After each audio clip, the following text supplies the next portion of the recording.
but happy souls and bliss and having fun. If you can't, then man, you're blue. I'm thinking I have to paint you one. I'm gonna paint a sepia panorama. 화이팅. 음식이 와, 요리가 기가 끝내주는구만.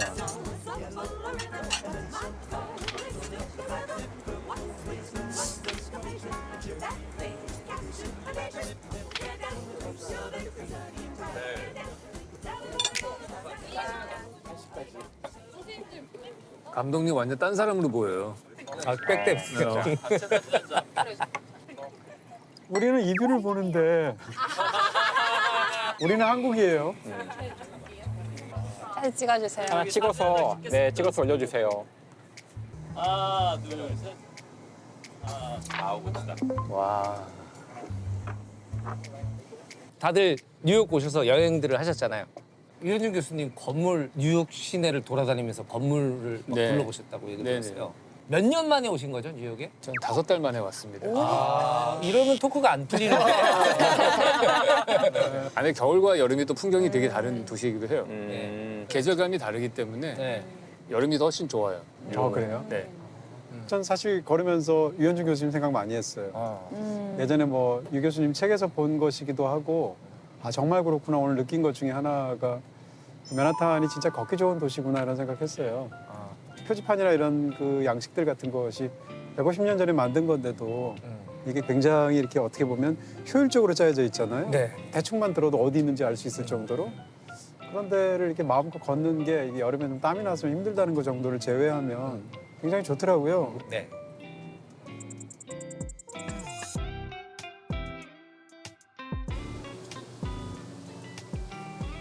걸어 30분이네요. 뭐 30분 정도면 걸어도 되지 않을까요? 힘들지 않아요? 저도 괜찮아요.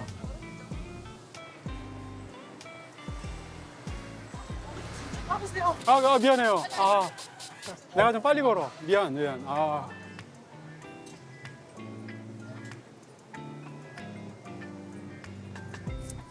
민주 시민 되기 어렵네요. 왜냐면 블록이 많으니까. 블록이 좁다고 얘기했잖아요. 설계 자체가.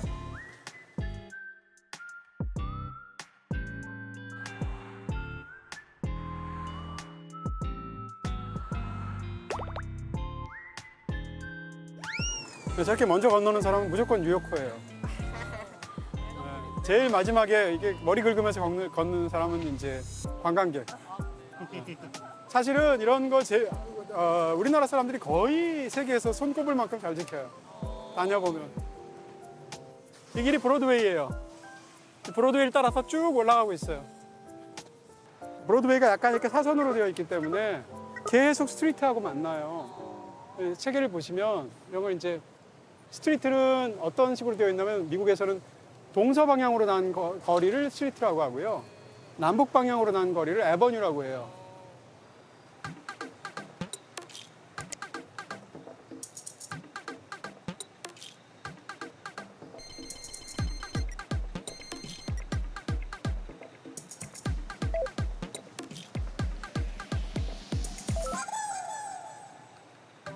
그래서 딱 보면 우리가 대충 그 북상을 하는지 남쪽으로 가는지 서쪽으로 가는지 동쪽으로 가는지를 알 수가 있고요. 그 다음에 블럭에 따라서 뭐라 그러나요? 도로 시스템이 있거든요. 예를 들어서 3400 웨스트 체인버 스트리트 하남에 뉴욕 이렇게 되어 있다면 블럭 하나 당연히 100으로 끊고요. 그러니까 34블럭이라는 뜻이고 모든 도시에는 시청이 있잖아요. 시청을 기준으로 해서 서쪽으로 34블럭이다 라는 뜻이에요. 그러니까 3400 웨스트 체인버 스트리트라고 하고 들으면 대략 감이 오죠. 시청에서 34블럭쯤 가면 그 거리가 있구나라는. 이런 방향이라서 어떻게 보면 굉장히 효율적이면서 합리적인 그렇게 모르는 사람한테도 알 수 있게 그런 시스템이 갖춰져 있는 거예요. 뒤집어서 얘기하면 시청을 그냥 누구나 갈 수 있는 거예요. 지금 이 도로의 역순으로 가면 되니까. 갈까요? 맨하탄은 사실 다 격자로 돼 있어서 맞아요. 그냥 위치를 대충 알고 있으면 그냥 가기가 좋은 동네인 것 같아요. 그래서 여기가 세계적인 도시가 된 이유도 있는 그럴 것 수도 같아요. 있어요. 누구한테나 쉬운 그렇죠. 길이니까 네. 누구나 잘 다닐 수 있고 덕분에 저도 잘 다녔어요. 제가 예전에 영화의 촬영지를 다니는 책을 한 서너 권 정도 썼거든요. 네. 그때 제가 쓴 표현인데 여행지에서 저는 나의 두뇌를 믿지 않고 발바닥을 믿는다 이렇게 표현 쓴 적이 있어요. 아, 정말로 발바닥으로 갔을 때만 느낄 수 있는 그런 부분이 있는데 네. 굉장히 좋더라고요. 사실 오늘 제가 그 뉴욕의 역사를 다루는 박물관을 갔다 왔어요. 네. 뉴욕 역사 박물관인데 어. 거기 가서 뉴욕의 역사를 쭉 보고 왔는데 원래 이 지역의 이름이 뉴 암스테르담이었대요. 뉴 암스테르담. 아, 지명이요? 원래 이름이 뉴 암스테르담. 오. 뉴욕이 아니라 지명 자체도 뉴 암스테르담. 그러니까 느낌이 딱 오시지만 네덜란드 사람들이 와서 만든 도시였고 아. 저희가 옛날 역사 시간에 배우기로는 종교의 자유를 찾아서 온 사람들이 만든 나라가 미국이라 그랬는데 네. 물론 그런 도시들도 있어요. 보스턴 같은 도시가 대표적으로 종교의 자유를 찾아서 온 사람들이 만든 도시인데 다른 도시들이 일찌감치 교회를 짓고 종교의 자유를 추구한 것과는 달리 이곳은 처음부터 원래 네덜란드 사람들은 장사를 하는 사람들이잖아요. 그러니까 상업을 하기 위해서 온 사람들이 만든 도시였어요. 그래서 어떤 의미로는 되게 타락한 도시, 돈을 벌고 상업적인, 그렇죠. 철저하게. 상업적인 그다음에 당시 네덜란드에서 개발되고 있던 새로운 증권이나 이런 새로운 금융 기법들이 도입된 그런 도시로 출발을 했더라고요.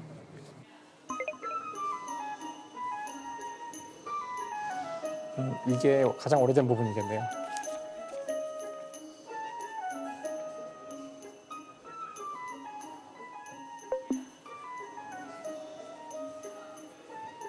여기 잘 만들었네. 되게 멋지게 만들었네 아주. 역사별로 지금 어떻게 뉴욕의 변화 왔는지를 보여주고 있어요. 이런 거 너무 좋아하는데. 뉴 암스테르담. 상업도시. 아까는 뉴 암스테르담이었고 지금은 영국이 식민지를 삼은 그 다음의 모습이에요. 나중에는 이 동부 지역, 지금의 미국의 동부 지역 전체를 영국이 식민지를 만들게 돼요. 그래서 뉴욕이 나중에 영국 식민지의 하나가 되는데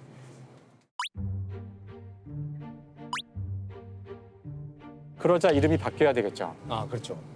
이 지역의 이름이 더 이상 뉴 암스테르담이 아니라 영국의 한 도시의 이름이 돼야 되는데 그 당시 영국의 국왕이었던 찰스 2세가 자신의 동생에게 이 도시를 선물로 생일 선물로 주면서 엄청난 꿈이 선물이네. 정말 크네. 그때 그 동생이 요크의 공작이었대요. 네, 그래서 그 요크의 이름을 따서 뉴 요크라고 지었다고 하더라고요. 잠깐 그 네덜란드의 식민지였던 것이죠. 근데 그게 사실은 이 도시의 성격을 규정하게 돼요. 그러니까 다른 어떤 지역보다도 종교적이지 않으면서 돈을 추구하고 네. 지금까지도 그 전통이 남아서 네. 되게 금융의 중심지잖아요. 그러니까 실제 영국이 식민지를 여기 삼았지만 그 이름만 바뀐 거지 사실상 사람들은 그대로였대요. 네. 그러니까 네덜란드의 기운이 그대로 남은 상태로 전에 하던 대로 계속 그랬겠네요. 상업 활동하고 그랬다고 하더라고요. 왜 뉴욕의 농구팀 이름이 뉴욕 닉스잖아요. 네. 닉스가 니커버커의 준말이에요. 니커버커? 예, 근데 니커버커가 네덜란드 사람을 뜻하는 거래요.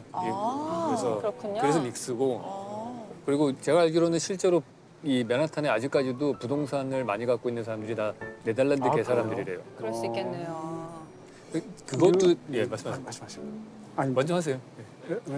언제 끼어들어야 될지 몰랐어. 아니 무슨 하세요 그냥. 네, 뉴 암스테르담이 되기 전에도 이미 사실은 프랑스가 먼저 왔었어요. 여기를. 그래서 뉴 암스테르담 이전에는 심지어 누벨 앙골렘이라고 불렀는데요. 누벨이 이제 누벨? 네. 누벨? 이름이 계속 바뀌는 이름이 정말 외로운 도시네요, 진짜. 사실은 프랑스가 제일 먼저 왔고요.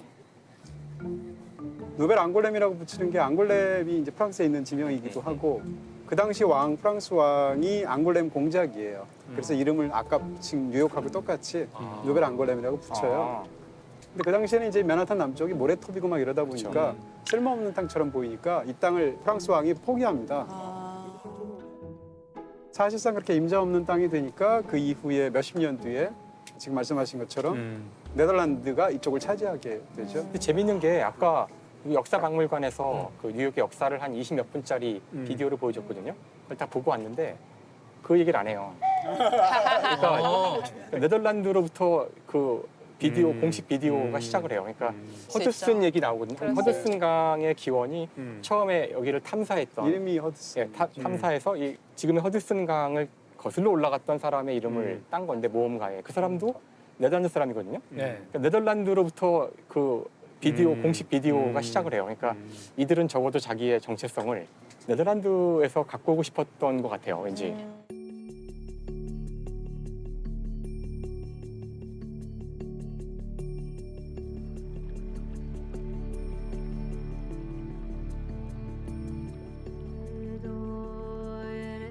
근데 뉴욕이 수도가 아니잖아요. 네. 수도가 아닌데도 미국의 수도는 뉴욕 아니냐 막 이럴 정도로 존재감이 네. 엄청 큰데 헷갈릴 수 있죠. 네. 어린아이들 헷갈려하죠.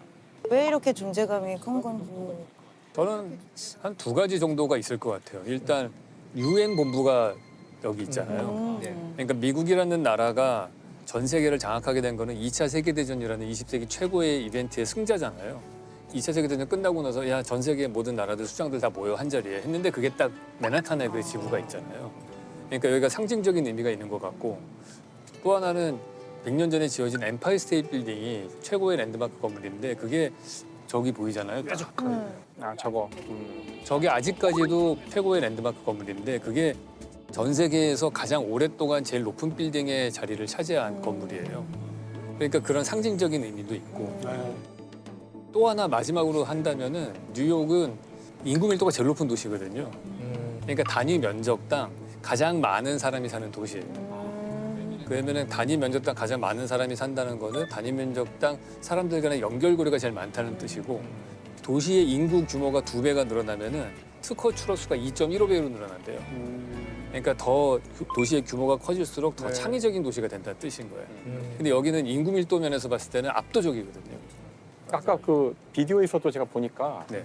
1910년 그러니까 네. 우리가 이제 한일 그러니까 일제 강점기가 되던 그 해잖아요. 네. 그때 인구가 270만인가? 그러니까 네. 사실 굉장히 엄청난 숫자잖아요. 그렇죠. 그 당시에 그렇죠. 뉴욕의 인구가 그래서 깜짝 놀랐어요. 깜짝 놀랐는데. 그러니까 뉴욕 이전에 세계의 수도라고 하는 데는 파리거든요. 근데 파리가 수도가 된 이유는 한 7, 8층짜리 높이 건물을 지었어요.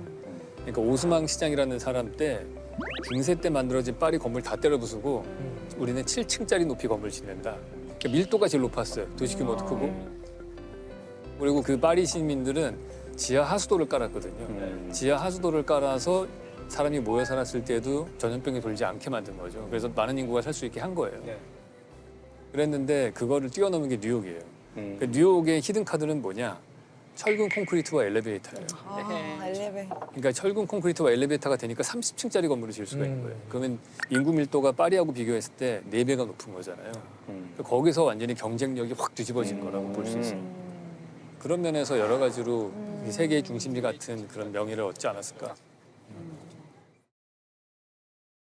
저는 건축가라서 정치의 도시와 경제의 도시의 도로망 구조가 난 되게 재미난 것 같아요. 뭐 어떻게 다른데요? 이 정치하는 사람들은 권력이 한쪽에 집중돼야 되잖아요.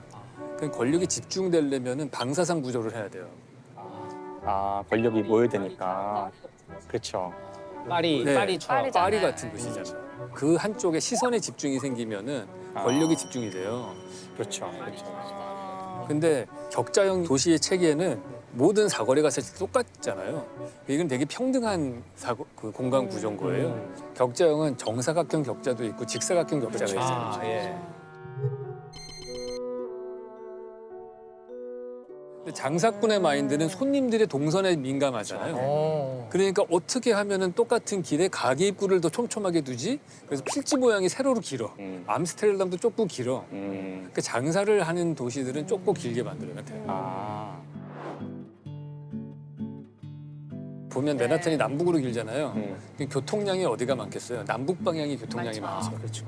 그러면 남북 방향의 에버뉴는 폭이 넓어요. 한 6차선, 8차선 이래. 스트리트는 폭이 좁아요. 한 2, 3차선밖에 안 돼요. 근데 대신에 얘네들은 되게 촘촘하게 놨어요.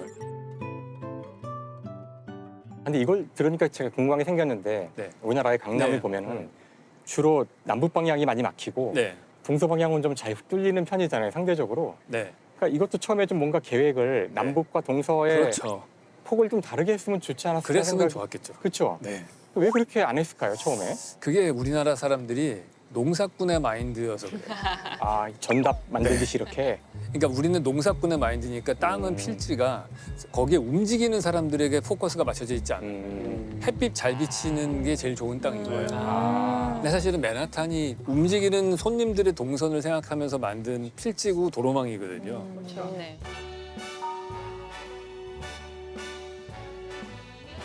이게 브로드웨이예요. 오. 그래서 격자형과 대각선이 딱 만나서 만난 데가 타임스퀘어 같은 데가 나와요. Start spreading the news. I'm leaving today. I want to be a part of it. New York, New 그러니까 사람이 많이 모일 수밖에 없는 데잖아요. 격자형으로도 다니는 사람들이 올 거고 이 대각선으로 가는 브로드웨이를 통해서 사람이 공급이 또 되니까 그러니까 이곳은 사람이 붐빌 수밖에 없는 그런 위치가 되는 거예요.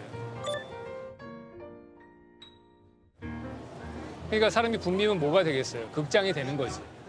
그러니까 브로드웨이 극장들이 이 주변에 생기는 거죠.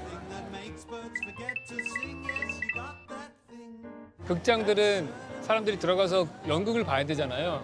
그럼 건물이 창문이 없잖아요. 그 안에서 무슨 공연들 하는지를 광고판을 붙였을 거 아니에요. 그러니까 여기가 다른 지역보다도 광고가 되게 많이 붙어있는 곳이 되기 시작을 한 거죠. 그러면서 타임스퀘어가 광고의 성지 같은 데가 된 건데 그게 큰 간판으로 붙어 있다가 네온 사인으로 됐다가 나중에는 이 전광판 같은 이런 이미지 동영상에 나올 수 있는 기술이 발달할수록 점점 그런 쪽으로 바뀌는 거예요. 근데 이게 더 흥미로워지는 게 이 광고가 보면은 전 세계에 되게 유명한 기업들의 광고들이란 말이에요, 다.